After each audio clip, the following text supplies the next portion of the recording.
Assalamualaikum warahmatullahi wabarakatuh.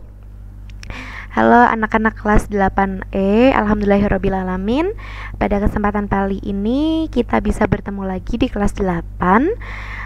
Untuk pada pertemuan terakhir di kelas 8 ini atau teks terakhir ini, kalian nantinya akan belajar bersama Bu Dinar. Bu Dinar akan sementara menggantikan Bu Zuli, tapi jangan khawatir karena nanti sama aja ya, cuma nanti beda penyampaian aja, tapi untuk materi semuanya itu sama. Oke, Bu Dinar hanya ingin menyampaikan materi yang sudah dibuat oleh Bu Zuli terkait teks yang kelima di kelas 8 ini, yaitu teks eksplanasi. Nah, oke, kita mulai dari hakikat ya, karena semua teks itu pasti kita harus tahu dulu hakikat atau sebuah pengertiannya.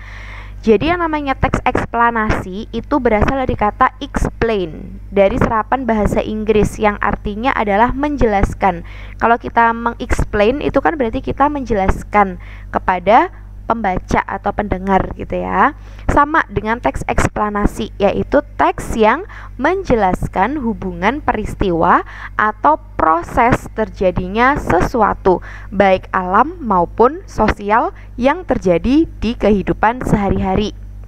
Jadi kalau di kelas 8 ini kan kalian banyak memahami teks-teks kayak gitu ya. Nah, untuk eksplanasi itu di sini kata kuncinya adalah proses terjadinya sesuatu. Jadi yang namanya eksplanasi itu adalah menjelaskan bagaimana prosesnya ya. Tidak hanya fenomena alam saja tetapi juga ada fenomena sosial. Oke, kemudian yang kedua adalah ciri-cirinya. Jadi sebuah teks eksplanasi itu harus memuat fakta atau sesuatu hal yang sedang atau telah terjadi. Tidak boleh kalau itu bukan sebuah fakta. Contohnya kita akan mengexplain atau akan menjelaskan tentang proses terjadinya pelangi. Nah, kan pastinya kan itu fakta. Maksudnya sudah pernah terjadi, memang sudah terjadi adanya pelangi. Nah, setelah itu baru kita ceritakan secara ilmiah bagaimana sih proses terjadinya pelangi. Atau misalnya hujan, proses terjadinya hujan. Kan pastinya sudah merupakan fakta bahwa hujan itu memang sudah terjadi gitu ya, sudah pernah terjadi. Jadi setelah itu kita mencari fakta-fakta yang ada terkait bagaimana proses terjadinya hujan. Kemudian sesuatu hal yang dibahas itu adalah sebuah fenomena atau peristiwa bersifat keilmuan. Jadi nanti di sana akan muncul istilah-istilah teknis atau istilah-istilah ilmiah gitu ya. Kemudian yang ketiga bersifat informatif atau memberikan informasi, tidak berusaha untuk memengaruhi pembaca. Jadi berbeda dengan teks persuasif ya. Kalau persuasif itu kan pasti ada ajakannya. Nah, kalau di eksplanasi itu memang benar-benar sifatnya adalah memberikan informasi kepada pembaca. Kemudian jenis-jenis fenomena yang bisa kita buat di dalam sebuah teks eksplanasi itu ada 3 macam. Yang pertama adalah eksplanasi fenomena alam, di mana eksplanasi fenomena alam ini yang sering muncul di soal-soal yang nantinya akan kalian kerjakan, karena memang yang biasa terjadi itu adalah fenomena alam ya. Contohnya ada gempa bumi, banjir, tanah longsor, gunung meletus, pokoknya semua hal yang memang itu alam kehendaki, bukan karena kita sebagai manusia atau suatu hal yang lain. Kemudian ada juga fenomena sosial. Contohnya adalah bagaimana sih proses terjadinya bullying. Nah, ketika kalian menjelaskan ternyata proses terjadinya bullying itu ada seperti ini. Nah, itu adalah fenomena sosial atau yang menyangkut tentang sekelompok orang, itu sosial. Ada narkoba, kemiskinan, pengangguran gitu ya. Kemudian ada fenomena budaya atau proses terjadinya misalnya ada gamelan, kemudian sekaten ya. Kalau kalian suka ke sekaten di Yogyakarta, nah kok bisa sih ada nih sekaten di Jogja. Nah, itu dijelaskan bisa menjadi fenomena budaya. Kemudian tari-tarian dan lain sebagainya atau hasil dari sebuah budaya yang ada di masyarakat. Seperti itu. Nah, kemudian di dalam sebuah teks eksplanasi itu kita biasanya nantinya menentukan gagasan pokok. Masih ingat ya, dulu di kelas 7 kalian ketemu dengan Bu Dinar, kita juga sudah berbicara tentang gagasan pokok. Gagasan pokok itu adalah ringkasan dari kalimat utama. Kalimat utama itu letaknya bisa di awal paragraf, atau di akhir paragraf, atau di kedua-keduanya. Nah, gagasan utama itu atau kalimat utama itu yang nantinya akan menentukan kira-kira paragraf itu termasuk paragraf jenis apa. Kalau misalnya kalimat utamanya ada di awal, maka paragraf tersebut termasuk sebagai paragraf deduktif atau umum khusus. Sedangkan kalau di akhir itu jenisnya adalah induktif atau khusus umum. Dan kalau di kedua-duanya itu namanya campuran gitu ya. Pasti kalian masih ingat kan? Ayo dibuka lagi memori dulu kelas 7-nya. Meskipun sekarang mungkin kalau Bu Dinar prediksi kalian sudah lupa-lupa ingat gitu ya. Tapi semoga banyak ingatnya. Nah, bedanya dengan kalimat utama, kalau kalimat utama itu full. Jadi satu kalimat yang ada di dalam teks. Sedangkan kalau gagasan pokok itu hanya ringkasannya saja. Tapi kalau misalnya kalimat utama itu sudah ringkas, maka bisa jadi sebuah kalimat utama itu juga sekaligus sebagai gagasan utama atau gagasan pokok gitu ya. Gagasan pokok itu sama dengan kalimat gagasan utama, jadi hanya beda diksi saja. Contohnya di sini ada beberapa faktor yang sangat mendasar yang menjadi penyebab terjadinya pengangguran. Ingat, sebuah kalimat utama itu adalah kalimat yang bisa mengekspresikan keseluruhan dari paragraf, bukan merupakan kalimat penjelas dari kalimat sebelumnya. Ya, di sana kita lihat langsung kalimat terakhir.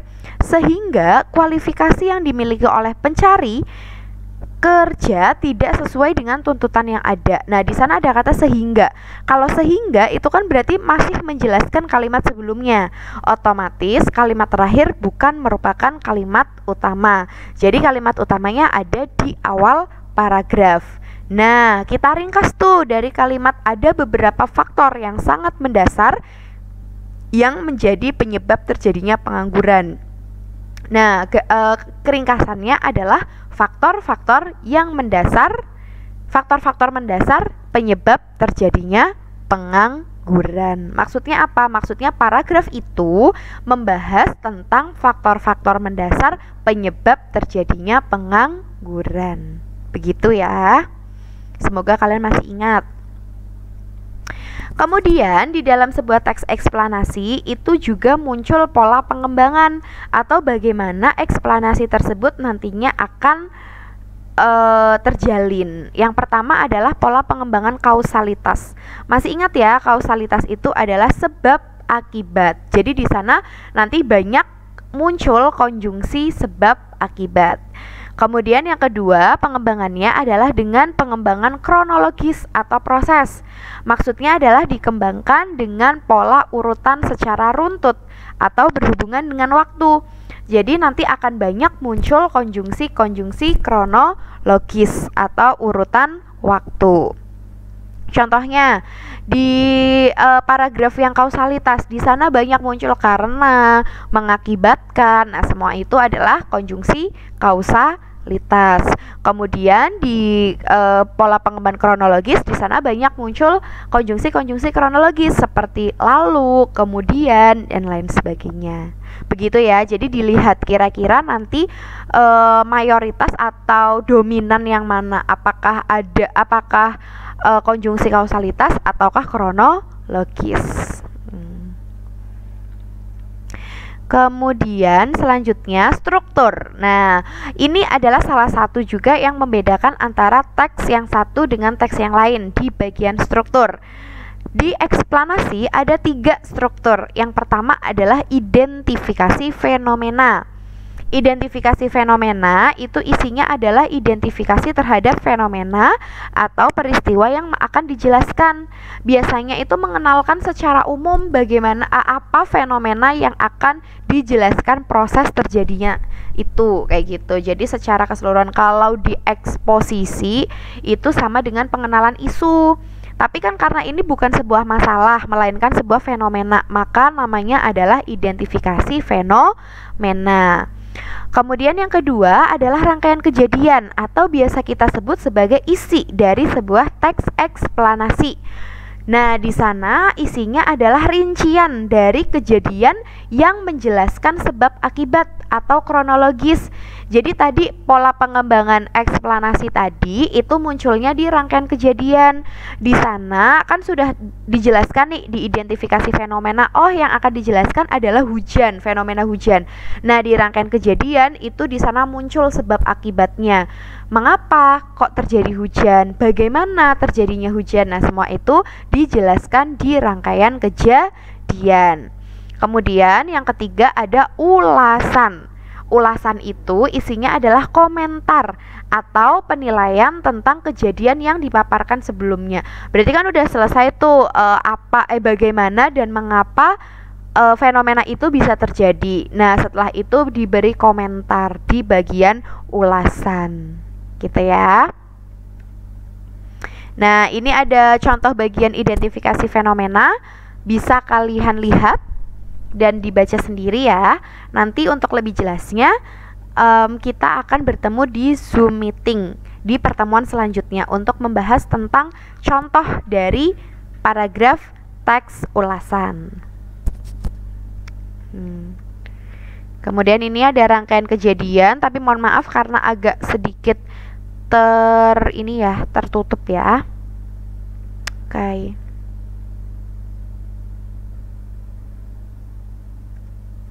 Dan ini adalah ulasan atau komentarnya.